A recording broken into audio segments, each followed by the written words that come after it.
Hello friends, let us now learn the ECG changes in pulmonary embolism. ECG changes in pulmonary embolism include sinus tachycardia. Sinus tachycardia, right axis deviation, P pulmonale, right bundle branch block, inverted T waves, and you will also see ST segment changes are seen in right sided leads. ST segment changes are seen in right sided leads.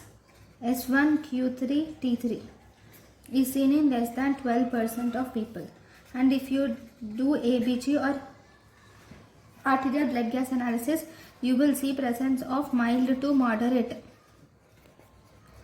hypoxemia. Mild to moderate hypoxemia is seen, and you will also see mildly reduced partial pressure of carbon dioxide. And one more thing, when do you see it has P pulmonale? P pulmonale is if the amplitude of P wave is more than 2.5 millimeters. This is called as P pulmonale, like this. This is more than 2.5 millimeters, then we call it as P pulmonale.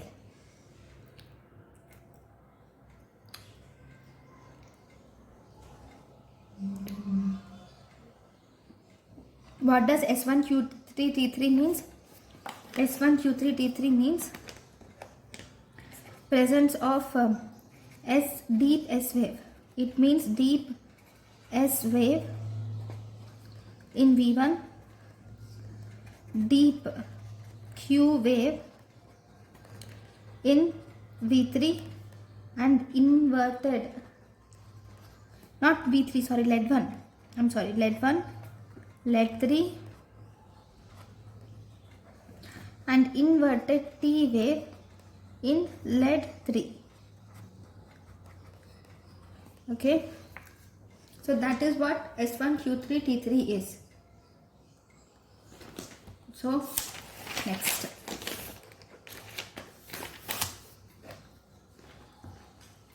the next investigation which you do in the patients with pulmonary thromboembolism is D-dimer. Okay, what is D-dimer? D-dimer is a fibrin. It is a fibrin degradation product, or FDPs. It is produced after degradation of fibrinolysis. After fibrinolysis, you will see these fibrin degraded products which are formed. It is named so because this will contain two cross-linked. It contains two cross-linked D fragments, so it is called as D-dimers. D fragments of fibrin proteins. It has two cross-linked D fragments of fibrin protein. Okay, this D-dimer normally it is less than 500 microgram per liter. Okay, it can be either elevated or decreased. Okay, if elevated, it can be either true positively elevated or it can be elevated false positively. Okay, if it is elevated true positively, that includes thromboembolic disease, pulmonary embolism, DVT, DIC. If it is false positively elevated, that is MI, pneumonia, sepsis, pregnancy, cancer, post-op state, and heart failure. Okay, where do you see it is decreased? Where is this fibrin D-dimers decreased? D-dimer is decreased in anticoagulant therapy. D-dimer is decreased. Okay, so this is about the D-dimer. Then one more important thing about the sensitivity and specificity of D-dimer assay. Okay, I'll write in next page.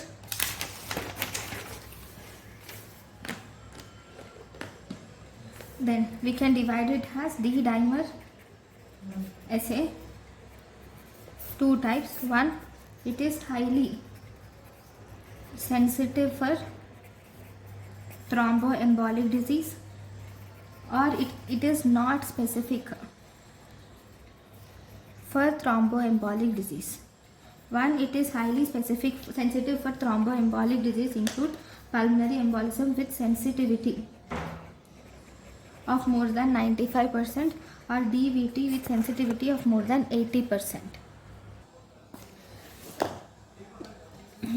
And DIC, all these are highly sensitive for D-dimer SA is highly sensitive for thromboembolic disease in conditions like pulmonary embolism, DVT and DIC.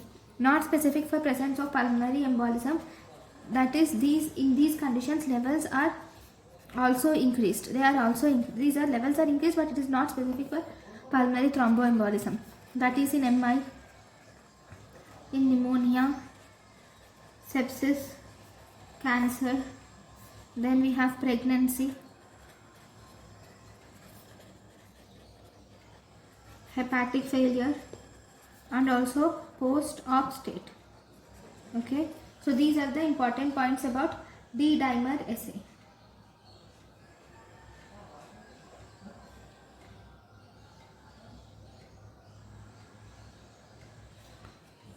Now, if you were asked what is the best investigation, first best investigation for pulmonary thromboembolism is multi-detector CT angiography. Multi-detector CT angiography is the best investigation. If you were asked what is the second best investigation, then it is VP scan is the second best investigation. Then what is the role of pulmonary arteriography? If you were asked what is the role of pulmonary arteriography in pulmonary embolism, one, it is expensive. Second, it is an invasive test. And third, we can do pulmonary thromboembolism with. We can do pulmonary thromboembolectomy using this pulmonary arteriography. Okay, now let us now learn the hierarchy. What do we do first and then next? Okay, if we have suspected case of pulmonary embolism, what do you do? First, you will assess for pulmonary embolism. Then, if the patient has high likelihood of pulmonary embolism, then we do, because already there is high likelihood, image test is obligatory. But because of high likelihood, you do CT of chest is done with IV contrast. Is the imaging of choice. Okay, or else you can do lung scanning or V by Q scan is the second line. Okay, next, if the patient has not high likelihood of pulmonary embolism, in such case we do D-dimer. Okay, if D-dimer is positive or high, then you do image test obligatory. If it is normal, then there is no pulmonary embolism. Okay, so this is the suspected case of pulmonary embolism.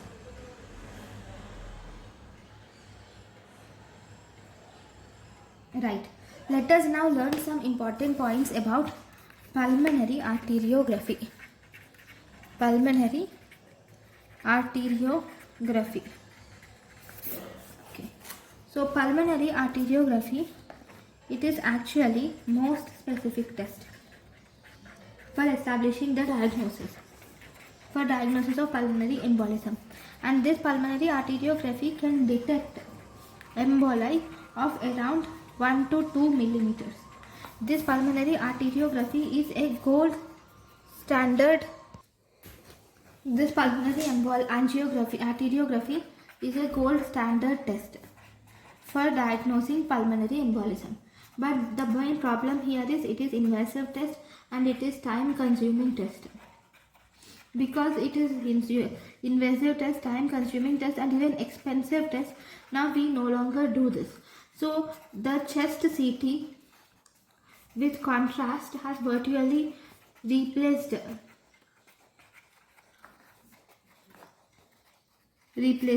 Okay, but if you see what is the definitive indication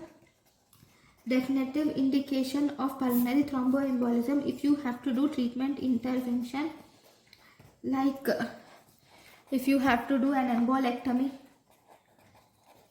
or if you have to do catheter directed thrombolysis, then we should do this pulmonary arteriography. Then let us now learn about the chest X-ray changes in pulmonary thromboembolism.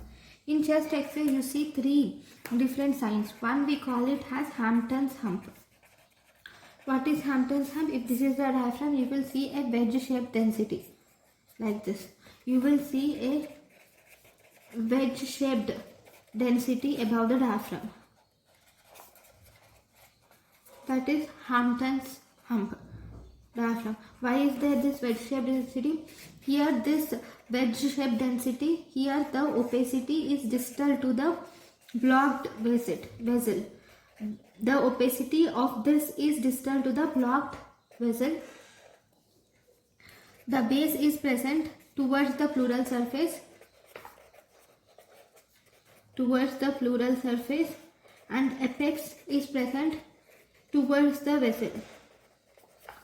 So if I draw a small picture, if this is the diaphragm and if this is the vessel which is coming and this is the mediastinum, this is the vessel which is coming, and if this is the infant, the base is towards the pleura and apex is towards the vessel. Okay, this is about Hampton's hump. Then the next sign is Westermarck sign.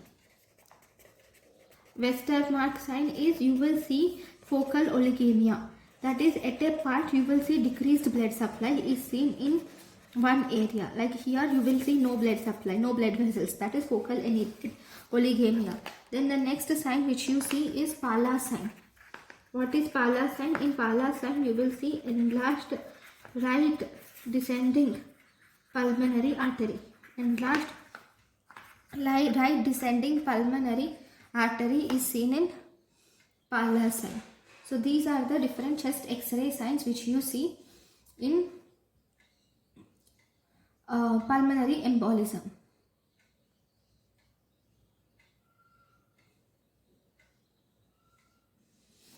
Then if you do venous ultrasonography, then you can also do venous ultrasonography.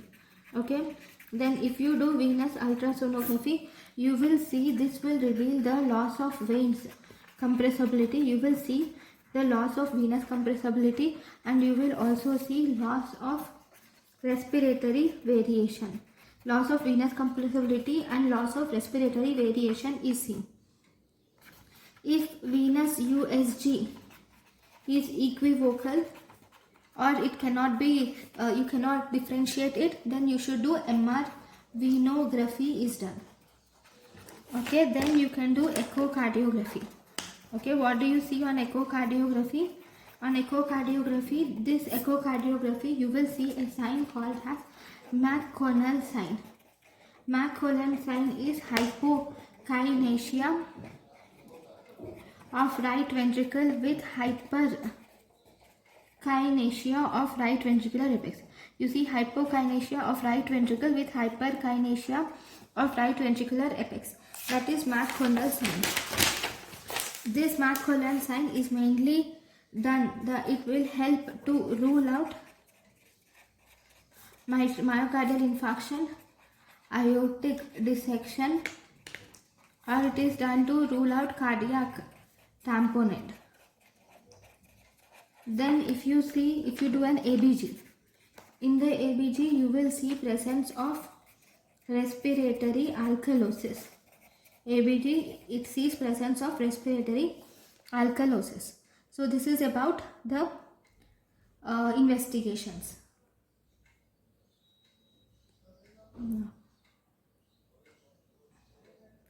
Then, once we have learned about the investigations, we have to learn about a criteria. Okay, that we will learn in our next class. Thank you for watching.